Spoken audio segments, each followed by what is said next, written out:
Hello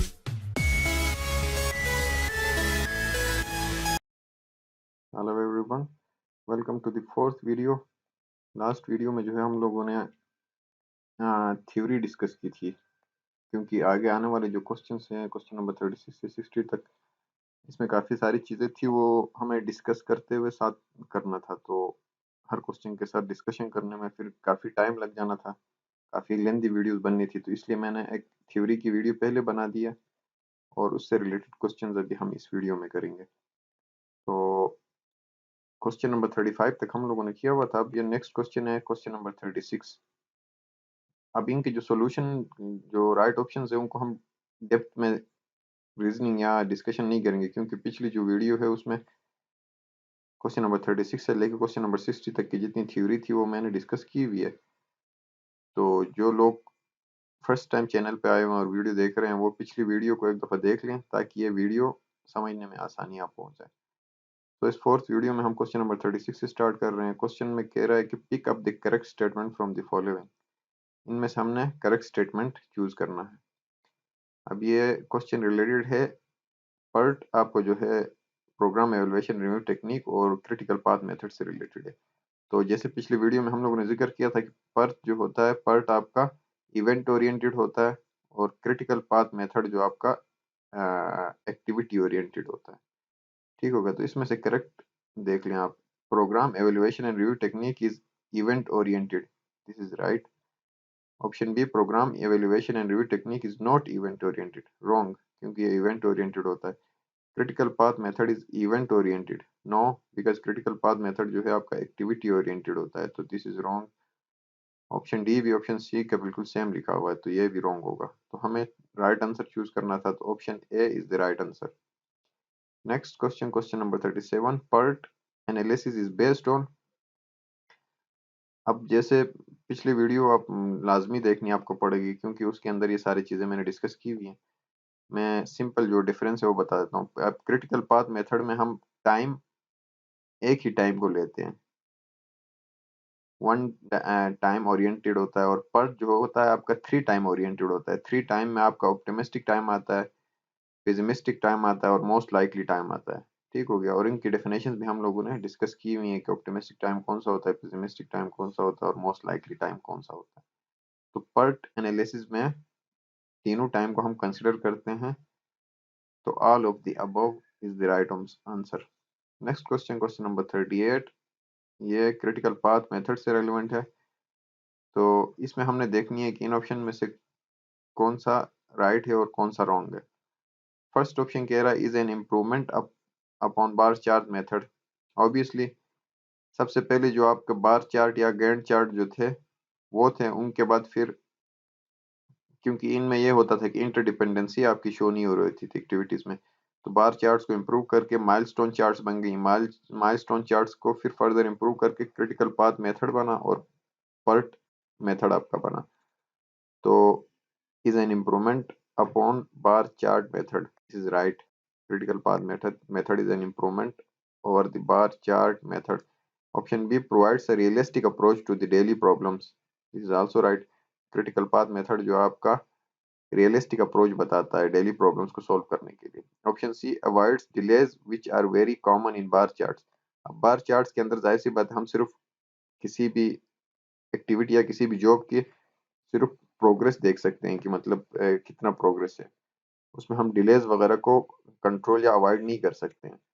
लेकिन critical path method में हम लोग कर सकते हैं। So avoid delays which are very common in bar charts, absolutely right. Option D critical path method का जो हमने पिछली वीडियो बना उसमें जिक्र भी किया है कि इसको जो इन्वेंट किया है मॉर्गन आर आर वोल्कर, जो एक डॉप्टन एक कंपनी है उसका एक रिप्रेजेंटेटिव था, इसने इन्वेंट किया है, और इसके साथ जेम केली का भी नाम आता है और 1957 में किया है। तो this option is also right. So above all options are right related to critical path method, so we will choose option E as the right answer. Next question, question number 39. While scheduling a project by CPM, जब हम किसी भी project को critical path method use करके जब स्केजुअलिंग करते हैं तो उसमें हम क्या चीजें कंसिडर करते हैं। तो देख लो, ऑप्शन ए में कह रहा है project is divided into various activities, absolutely right. Critical path method में हम लोग प्रोजेक्ट को जो है डिफरेंट एक्टिविटीज में डिवाइड करते हैं स्केड्यूलिंग करने के लिए। Option B, required time for each activity is established. हर एक्टिविटी के लिए हम टाइम डिफाइन करते हैं, ठीक हो गया, on the basis of the presence of material resources and energy. Sequence of various activities is made according to their importance. Sequence of various activities is made according to their importance. अब different जो activities है उनका sequence हम लोग बनाते हैं उनके importance के बेसिस पे कि मतलब कौन सा एक्टिविटी कितना इम्पोर्टेंट है। ऑप्शन डी जो है, network is drawn by connecting the activities and the events. और सीपीएम जो क्रिटिकल पाथ मेथड है इसमें हम नेटवर्क बनाते हैं, नेटवर्क डायग्राम्स के थ्रू हम लोग ये स्केड्यूलिंग कर रहे होते हैं और इसमें हम डिफरेंट इवेंट्स को एरोस से ज्वाइन करते हैं, ठीक हो गया, डिफरेंट इवेंट्स को जो ज्वाइन करते हैं, कनेक्ट करते हैं हम लोग, एरो बेस्ड लाइन होता है उससे करते हैं, और इवेंट्स को हम लोग सर्कल से या स्क्वायर से या ट्राइंगल से डिफरेंट शेप से शो कर रहे होते हैं। और इवेंट हमेशा आपके किसी भी एक्टिविटी के स्टार्ट में या एंड में आता है। इवेंट और एक्टिविटी का डिफरेंस भी, जो इंपॉर्टेंट डिफरेंसेस है वो भी हमने पिछले वीडियो में डिस्कस की। तो ये सारे जो option A B C D ये सारे राइट हैं related to scheduling of a project by using critical path method. So we will choose option E as the right answer. Next question, question number 40. The performance of a specific task in CPM is known. अब कोई भी specific task हम जब perform करते हैं critical path method में तो उसमें हम जो है डमी तो खैर नहीं होगा क्योंकि डमी इज एन आर्टिफिशियल, जो है हम लोग एक एक्टिविटी वो शो कर रहे होते हैं डॉटेड लाइन से, ठीक हो गया, लॉजिकल नेटवर्क को कंप्लीट करने के लिए यूज होता है ये, और ये कोई रिसोर्स वगैरह या आपका टाइम या एनर्जी यूटिलाइज नहीं कर रहा होता है, तो it is some sort of artificial activity. तो स्पेसिफिक टास्क की परफॉर्मेंस को हम एक्टिविटी बोलते हैं, क्योंकि इवेंट जो होता है, कोई भी एक्शन जो होता है आपके किसी भी प्रोजेक्ट के दौरान, तो उस एक्शन को हम एक्टिविटी बोलते हैं। इवेंट आपका जो है किसी भी एक्टिविटी के स्टार्टिंग या एंड में जो होता है उसको हम इवेंट बोलते हैं। तो जो स्पेसिफिक टास्क होगा उसको परफॉर्म करने के लिए जो एक्शन होगा उसको हम एक्टिविटी बोलते हैं। Option E is the right answer for question number 40। Next question is question number 41। 41 में कह रहा है कि completion of an activity on critical path method network diagram is generally known as. अब जैसे पीछे जिक्र किया कि इवेंट का डेफिनेशन क्या था, इवेंट वो होता है जो आपका किसी भी एक्टिविटी के स्टार्ट में या एंड में होता है। जैसे इधर यहाँ पे शो किया हुआ, यहाँ पे भी आप देख लें इस फिगर में, क्वेश्चन 55 में जो फिगर बना हुआ, यहाँ पे स्टार्ट में ये एक इवेंट है और ये सेकंड इवेंट है, ये आपका एक्टिविटी है बीच में। तो इवेंट हमेशा आपके किसी भी टास्क या जॉब के स्टार्ट में या एंड में आता है, ठीक हो गया। तो जब आपका कोई भी एक्टिविटी कंप्लीट होता है तो एंड में इवेंट होता है, एक्टिविटी के स्टार्ट में एक इवेंट होता है, एक्टिविटी के एंड में एक इवेंट होता है। तो यहाँ पे क्या कह रहा है, कंप्लीशन ऑफ एन एक्टिविटी, जब आपका क्रिटिकल पाथ मेथड के ऊपर एक एक्टिविटी कंप्लीट होगा तो फिर क्या आएगा, इवेंट आएगा आपका नेटवर्क डायग्राम में, is generally known as event. और इवेंट को जो है हम लोग, इस जो सर्कल है इसको हम नोड भी बोलते हैं, इस इवेंट को नोड भी बोलते हैं, कनेक्टर भी बोलते हैं, ठीक हो गया। तो all of the above options are right. इसको मतलब सारे ऑप्शंस पढ़ने लाजमी है कोई भी ऑप्शन चूज करने से पहले, क्योंकि अब जैसे अगर आपको इसका एग्जैक्ट पता है कि completion of event on CPM network को हम इवेंट ही बोलते हैं, लेकिन आपने जल्दबाजी में इवेंट पर टिक नहीं करना, क्योंकि इवेंट राइट है, लेकिन नेक्स्ट ऑप्शन भी आपने देखना, क्योंकि इवेंट को हम नोड भी बोलते हैं, इवेंट को जिस चीज से शो कर रहे हैं उसको हम नोड भी बोलते हैं, कनेक्टर भी बोलते हैं। तो all of the above options are right. Next question, question number 42। An event is indicated on the network by number enclosed in। अब ये जो इवेंट्स है ना, इस फिगर में आप देख रहे हैं क्वेश्चन नंबर 55 में जो फिगर बना, ये 1 और 2 इवेंट है। इन इवेंट्स को हम किस चीज से शो करते हैं, इसको किसी नंबर से शो करते हैं, नंबर, और इनको या तो सर्कल बना के शो करते हैं जो इसका शेप होगा, या स्क्वायर से भी करते हैं कुछ जगहों में, फिर ट्राइंगल भी यूज करते हैं, इलिप्टिकल शेप भी यूज करते हैं।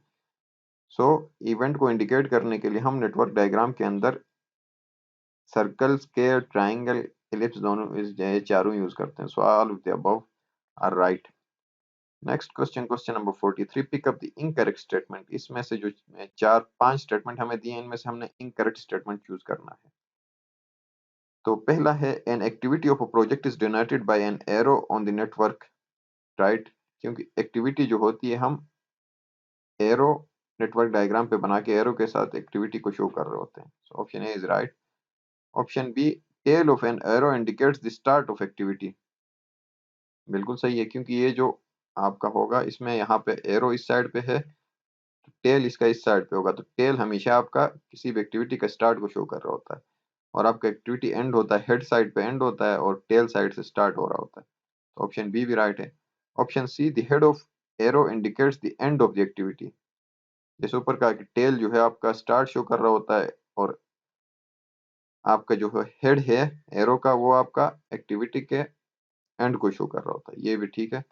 ऑप्शन डी कह रहा है the arrows are drawn to scale from left to right, left to right बनाते हैं एरो आपका बनता है, लेकिन ये किसी स्केल पे नहीं बनता है कि मतलब आपने स्केलिंग की हो कि वन इवेंट से लेकर टू इवेंट तक जो एरो बनेगा वो इतने यूनिट्स का बनेगा, लाइक इतने सेंटीमीटर का बनेगा। इसमें कोई स्केलिंग नहीं होती, कोई डिफाइंड स्केल नहीं होता है। आप मतलब इसको छोटा भी बना सकते हैं, बड़ा भी बना सकते हैं, वो आपकी एक्टिविटी को शो कर देगा।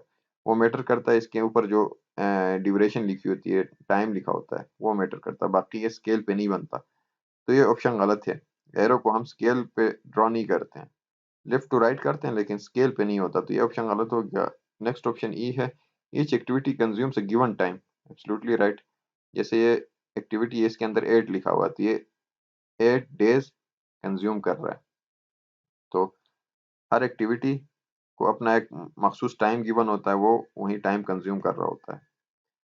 सारे ऑप्शंस राइट है except option D, option D is not right. So we will choose option D as the right option. Next question, question number 44, the artificial activity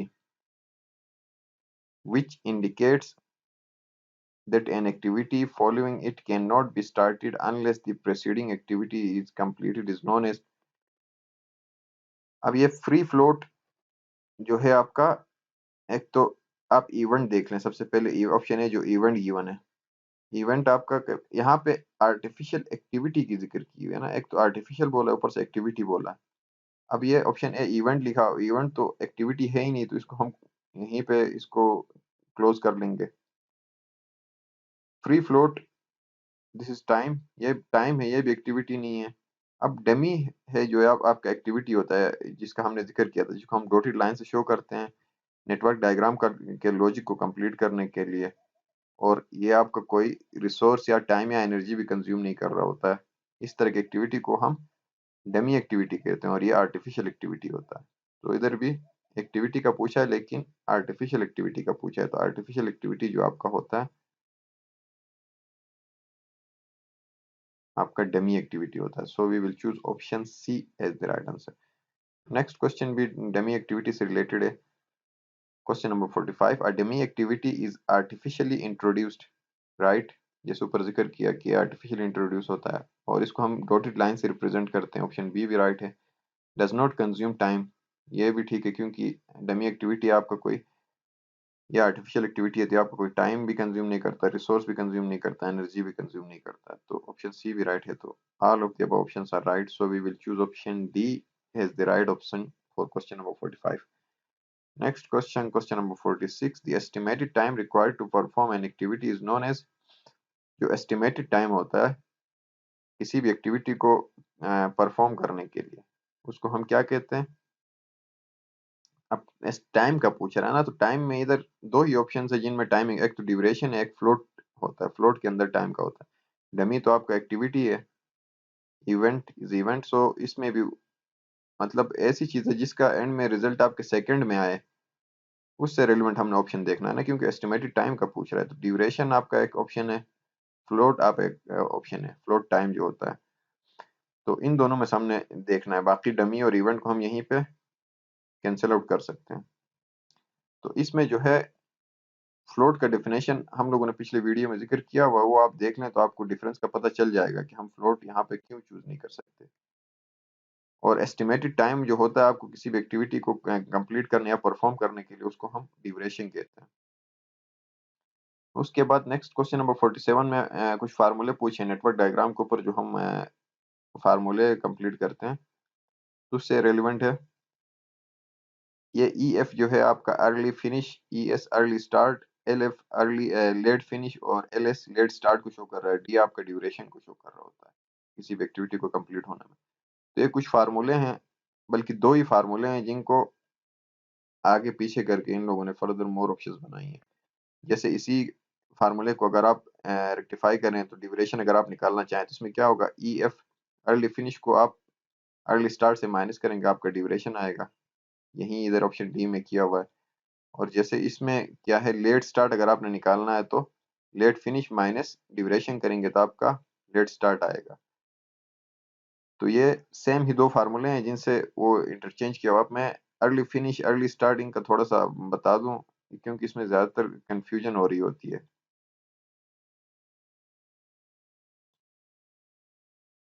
let me show you ये चीज, इसमें जो figure है इसमें आप देख लें तो फॉर एग्जांपल आप इसको कंसिडर कर लें, आई जो है आपकी जो ये एक्टिविटी है इसको कंसिडर कर लें, तो इसमें लिखा हुआ टॉप पे 8 13 लिखा हुआ, नीचे 26 31 लिखा हुआ, राइट। तो इनको जो ऊपर जो हम लोगों ने लिखा हुआ 8 और 13, ये आपकी अर्ली स्टार्ट और अर्ली फिनिश होती है। ऊपर वाला अर्ली में आ जाता है, early start early finish, early start is 8, early finish is 13। और ये आपका नीचे जो लिखे होते हैं ये लेट में आ जाते हैं, लेट स्टार्ट 26, लेट फिनिश 31। ठीक हो गया। तो इनको निकालने के फार्मूले हैं, हम लोगों ने पिछले वीडियो में डिस्कस भी की हुई है ये चीजें। तो इसमें ये सारे फार्मूले आपके राइट हैं। उसके अलावा भी अगर इनका आइडिया ना होना तो आप इन फार्मूलों को आपस में कंपेयर कर लें, देखें तो ये ए और बी, सॉरी, ए और डी आपका बिल्कुल सेम है, क्योंकि देख लें तो E F is equal to E S plus D है। इसी को इन लोगों ने डी को इस साइड पे रखा हुआ और ई एस को इस तरफ आप इक्वेशन के इस साइड पे लेके जाएंगे तो सब्ट्रैक्ट होगा, right, E F minus E S हो जाएगा। तो यही सेम चीज इधर लिखी हुई है और ये दोनों आपस में इंटरचेंज करके बनाए हुए हैं। तो इनको आप कंपेयर कर लेंगे तो आपको खुद ही अंदाजा हो जाएगा कि सारे ऑप्शन ऊपर राइट है। Next question, question number 48. The difference between the time available to do a job and the time required to do the job is known as। अब इसमें फ्लोट इसको हम बोलते हैं। फ्लोट एक्चुअली होता क्या है, मतलब किसी भी टास्क को कंप्लीट करने के लिए आपके पास अवेलेबल टाइम कितना है और रिक्वायर्ड टाइम कितना है। फॉर एग्जांपल मैं कोई प्रोजेक्ट कर रहा हूँ, उसके लिए मुझे टाइम गिवन है, 10 दिन का टाइम गिवन है कि आपने 10 दिन में ये टाइम कंप्लीट करना है, तो ये मेरा अवेलेबल टाइम है, ठीक है। लेकिन उस काम को कंप्लीट मैं अगर 3 दिन में कर सकता हूँ तो वो 3 दिन क्या होंगे, मेरे रिक्वायर्ड टाइम होगा। ठीक हो गया। तो आपका अवेलेबल टाइम और रिक्वायर्ड टाइम का जब डिफरेंस करते हैं तो जितना टाइम आएगा उसको फ्लोट कहते हैं। इस तरह मैंने एग्जांपल दिया, उसमें अगर आपका अवेलेबल टाइम 10 है, 10 डेज है, और आप उस काम को 3 दिन में कंप्लीट कर सकते हैं तो रिक्वायर्ड टाइम 3 डेज हो गया, तो 10 - 3 7 जो आएगा वो आपका फ्लोट होगा। उसको हम फ्लोट कहते हैं या स्लैग भी बोलते हैं। फ्लोट हम सीपीएम में यूज करते हैं क्रिटिकल पाथ मेथड में, और पर्ट में जो है हम उसको स्लैग के वर्ड से यूज करते हैं। तो दोनों का डेफिनेशन सेम है। तो ये आपका हो गया फ्लोट। क्योंकि ड्यूरेशन नहीं होगा, ड्यूरेशन के ऊपर हम लोगों ने एक किया हुआ, तो क्वेश्चन नंबर 46 में the estimated time required to perform an activity is called duration, and the difference between the time available to do a job and time required to do a job is known as float. ठीक हो गया। तो next question 49 है। Again ये फार्मूले हैं जो हमने पिछली वीडियो में देखी हैं, तो ये सारे आपस में इक्वल हैं। ये टोटल एक्टिविटी स्लेक निकालने के लिए, या फ्लोट टाइम या स्लेक टाइम जिसको बोलते हैं, जैसे फ्लोट को हम स्लेक भी बोलते हैं, वो निकालने के लिए हमारे फार्मूले हैं। एल एस टी हो गया आपका late start time, early start time. T L आपका जो है latest allowable event occurrence time बोलते हैं इसको।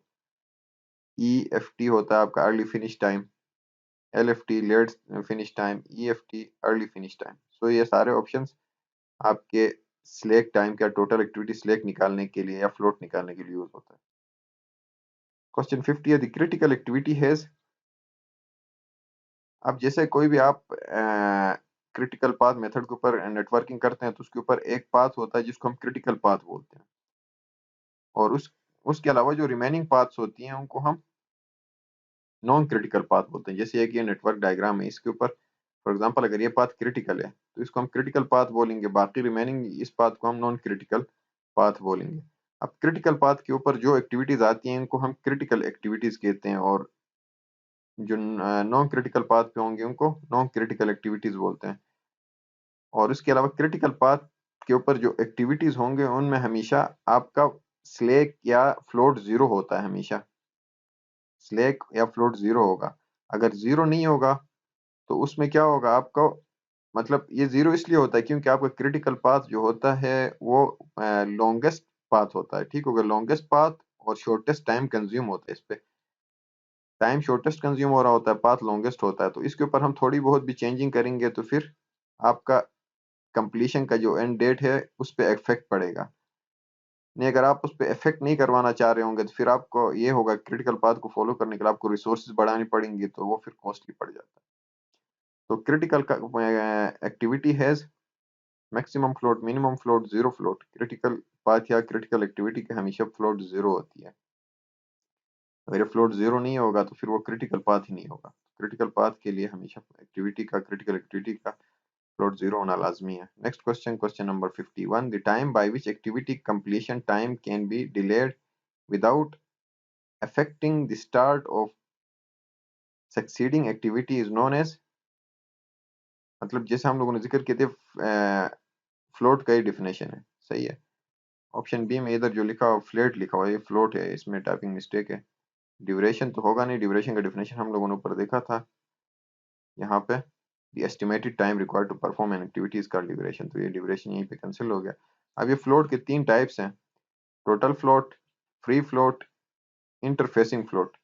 तो इनके डेफिनेशंस पिछले वीडियो में आप देख लें तो ऑप्शन चूज करने में आसानी होगी। तो फ्री फ्लोट जो आपका होता है वो होता है the time by which activity completion time can be delayed without affecting the start of succeeding activity. मतलब आपका अगला जो एक्टिविटी आ रहा है उसके स्टार्ट को अफेक्ट किए बगैर आप किसी भी जितना टाइम डिले करते हैं एक्टिविटी के अंदर उसको हम फ्री फ्लोट कहते हैं। Next question 52, for completion of a project the critical path of the network represents, किसी भी प्रोजेक्ट को कंप्लीट करने के लिए जो क्रिटिकल पाथ जो आपको होता है सीपीएम नेटवर्क के ऊपर वो क्या रिप्रेजेंट करता है, मिनिमम टाइम, मैक्सिमम टाइम, या फिर ऑप्शन सी आपका है मैक्सिमम कॉस्ट या मिनिमम कॉस्ट। जैसे हम लोगों ने इसके बारे में स्टडी किया था कि क्रिटिकल पाथ जो आपका होता है हमेशा वो पाथ होता है जो सबसे कम टाइम कंज्यूम करता है और वो लॉन्गेस्ट पाथ होता है। पाथ के हिसाब से देखेंगे तो आपको वो लॉन्गेस्ट पाथ होता है, टाइम के हिसाब से देखेंगे तो सबसे कम टाइम लगता है। तो ये दो इंपॉर्टेंट चीजें हैं जो काफी दफा कंफ्यूज भी कर देती हैं, तो आपने इसको याद रखना है कि क्रिटिकल पाथ के ऊपर टाइम आपका मिनिमम होता है और पाथ जो आपका होता है लॉन्गेस्ट होता है। ठीक हो गया, तो ये मिनिमम टाइम कंज्यूम करेगा। Option A will be the right answer 52। Next question is question number 53, which of the following represents an activity. अब इनमें से एक्टिविटी कौन सा शो कर रहा है। अब एक्टिविटी और इवेंट का डिफरेंस हम लोगों ने पढ़ा था। एक्टिविटी एक एक्शन होता है, ऐसा एक्शन जो आपके किसी भी जॉब में आपके रिसोर्सिस को, आपके मनी को, आपकी एनर्जी को यूटिलाइज कर रहा होता है, उसको हम एक्टिविटी बोलते हैं। और इवेंट क्या होता है, इवेंट किसी भी एक्टिविटी के स्टार्टिंग या एंडिंग को हम इवेंट बोलते हैं, राइट। किसी भी एक्टिविटी के स्टार्ट या एंड में होता है इवेंट हमेशा। तो उस हिसाब से अभी यहाँ पूछ रहा है कि यहाँ पे एक्टिविटी कौन सा कह रहा है, एक्सक्यूवेशन ऑफ फाउंडेशन। ऑब्वियसली एक एक्टिविटी है क्योंकि अब जब आप फाउंडेशन की एक्सक्यूवेशन कर रहे हैं तो आपकी एनर्जी यूटिलाइज हो रही है, आपके रिसोर्सेज यूटिलाइज हो रहे हैं, आपका मनी यूटिलाइज हो रहा है, ठीक हो गया, तो ये एक्टिविटी है। दूसरा है क्यूरिंग ऑफ कंक्रीट।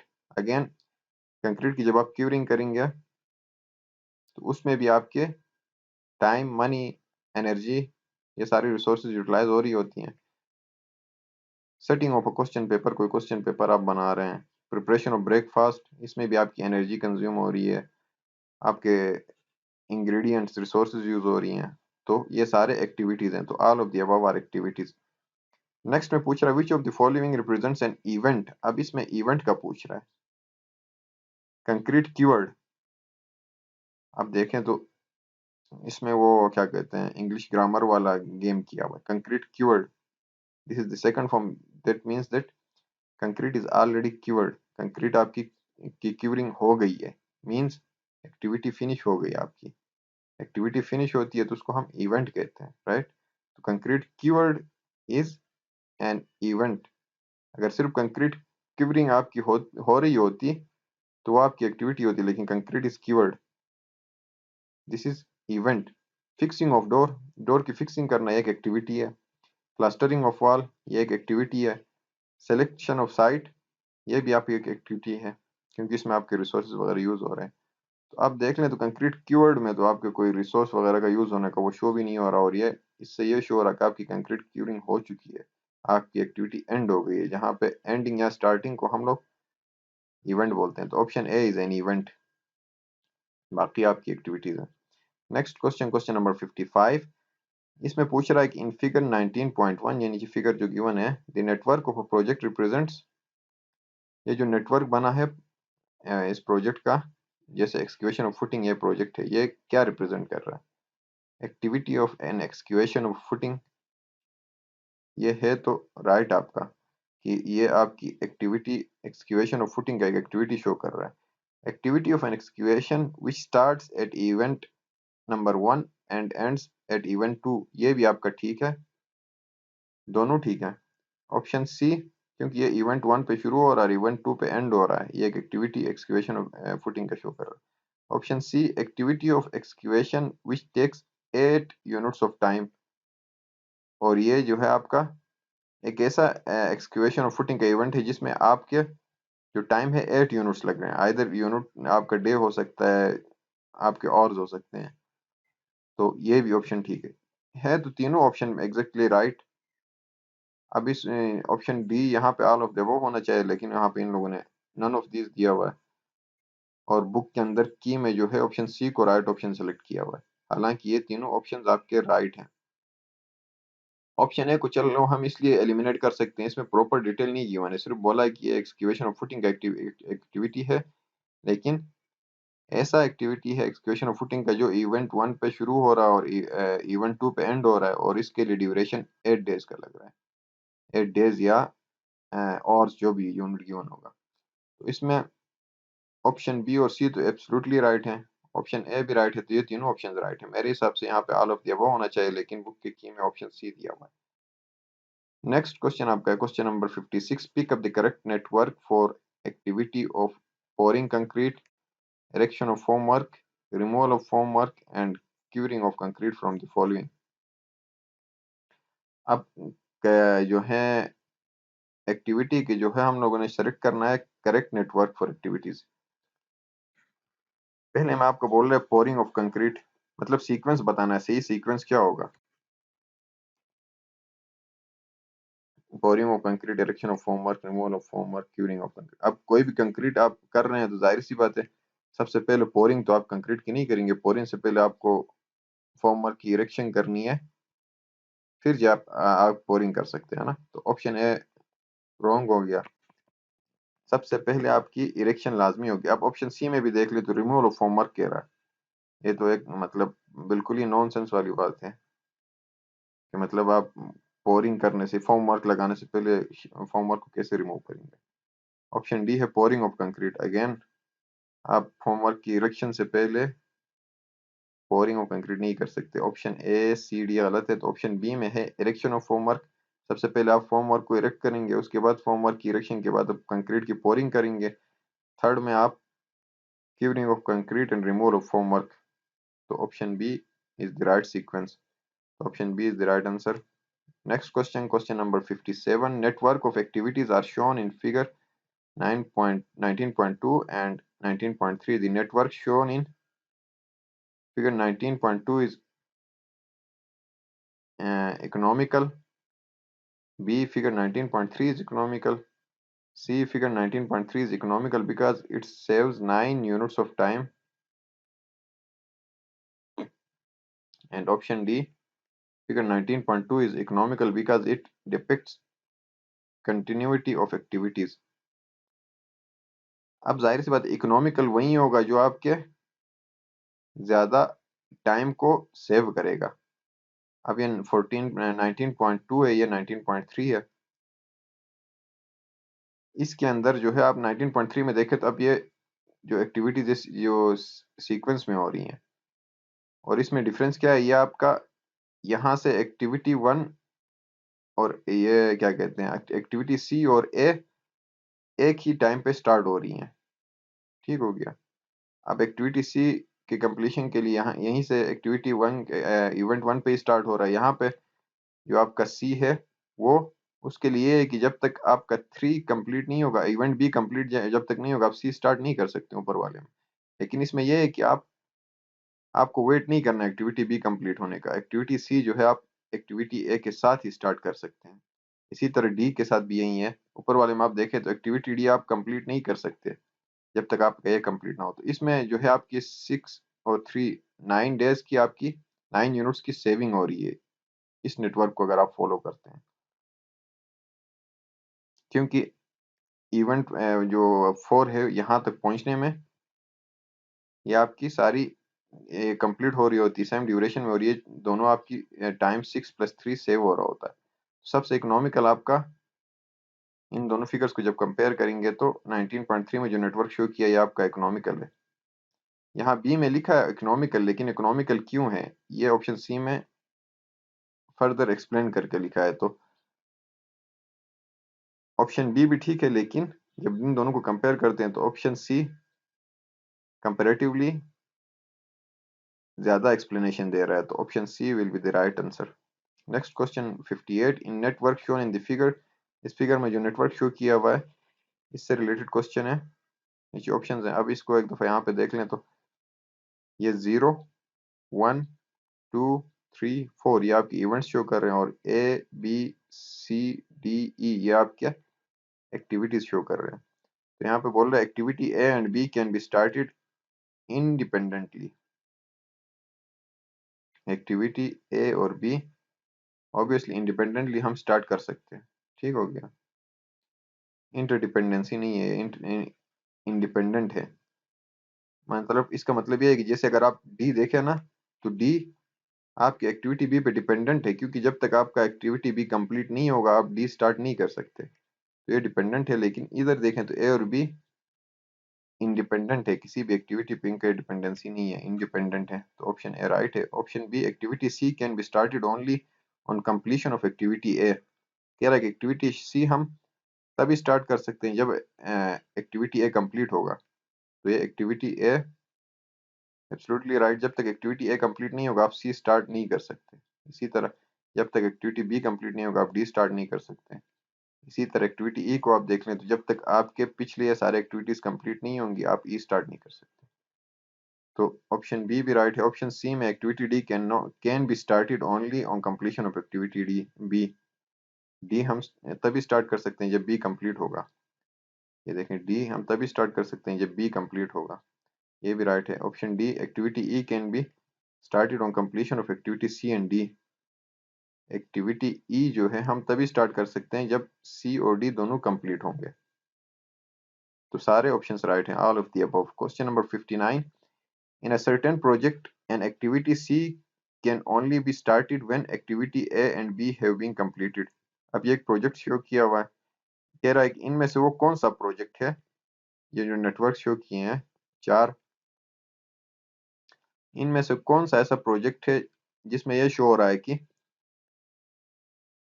जो एक्टिविटी सी है can only be started when activity A and B, जब तक ए और बी कंप्लीट नहीं होते आप एक्टिविटी सी स्टार्ट नहीं कर सकते। ए और बी के कंप्लीट होना लाजमी है। तो ये कौन से उसमें शो हो रहा है, which have no bearing on each other, एक दूसरों पर डिपेंडेंसी भी नहीं है, can be started independently. Correct network will be, अब पहला आप नेटवर्क देख लें। इसमें भी एक्टिविटी सी जो है, जब तक एक्टिविटी ए और बी कंप्लीट नहीं होंगे स्टार्ट नहीं हो सकता। तो एक यहाँ पे जो आधा स्टेटमेंट है वो करेक्ट है। दूसरा कह रहा था कि ये दोनों आप एक दूसरों पे बियरिंग कोई नहीं है, ए और बी का कोई डिपेंडेंसी नहीं है एक दूसरों पे, और वो हम इंडिपेंडेंटली स्टार्ट कर सकते हैं। एब्सोल्युटली राइट है, क्योंकि ये बी अलग से है और ए अलग से है। तो और ये नेटवर्क आपका ठीक है, बिल्कुल स्टेटमेंट को फॉलो कर रहा है। नेटवर्क टू में भी आप देख लें तो इसमें भी वही है, सी तब तक कंप्लीट नहीं होगा जब तक ए और बी कंप्लीट नहीं होंगे, और ए और बी इंडिपेंडेंटली भी हैं, इनका एक दूसरों पे कोई डिपेंडेंसी नहीं है। तो जब ये बाकी ये जो है आपकी डमी एक्टिविटीज को शो कर रहे हैं, तो ये भी आपके ऊपर जो स्टेटमेंट है उसको बिल्कुल सेटिस्फाई कर रहा है। Option B. ऑप्शन सी में आप देख लें तो एक्टिविटी सी जो है तब तक आप स्टार्ट नहीं कर सकते जब तक ए और बी दोनों कंप्लीट नहीं होंगे। ठीक हो गया, क्योंकि ए और बी एक्टिविटी दोनों आपके आके एंड सी का जो स्टार्टिंग है मैं आपका सी का प्रेसीडिंग जो एक्टिविटी है उस पे आके एंड हो रही है। तो जब तक ये दोनों कंप्लीट नहीं होंगे आप सी स्टार्ट नहीं कर सकते, और ए और बी आपस में इनकी कोई इंटरडिपेंडेंसी भी नहीं है। तो ये फिगर भी नेटवर्क भी सही बना हुआ है, सी भी राइट है। डी में भी आप देख लें तो सी जो है जब तक ए और बी कंप्लीट नहीं होगा ये कंप्लीट सी स्टार्ट नहीं कर सकते, और ये इंडिपेंडेंट भी हैं एक दूसरों से। तो ऑप्शन डी भी एक राइट नेटवर्क है, ऊपर वाले स्टेटमेंट को फॉलो कर रहा है। तो all of the above networks are correct and all of the above networks are following the statement given in the question. So we will choose option E as the right option for question number 59. Next question, question number 60. ये last question है इस video के लिए। तो इसमें यह है कि in a project logic for activities M, N, O and P are to be completed before starting activity Q, right? तो इसमें एक चीज मुझे देखनी है, give me some time. Question number 60, 59 and then question number 60. Yeah. तो इसमें क्या कह रहा है, let's read it again. In a project logic for activities M, N, O and P are to be completed before starting activity Q।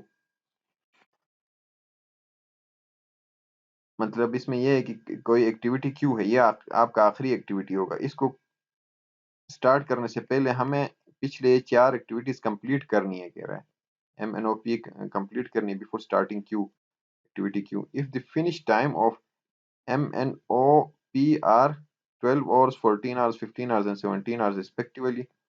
अब finish time जो है M का 12 और बोला है, N का 14 hours, O का 15 hours and P का 17 hours बोला है। The earliest event occurrence time for the activity Q is, अब आपने निकालना है अर्लीस्ट इवेंट अकरेंस टाइम होता है।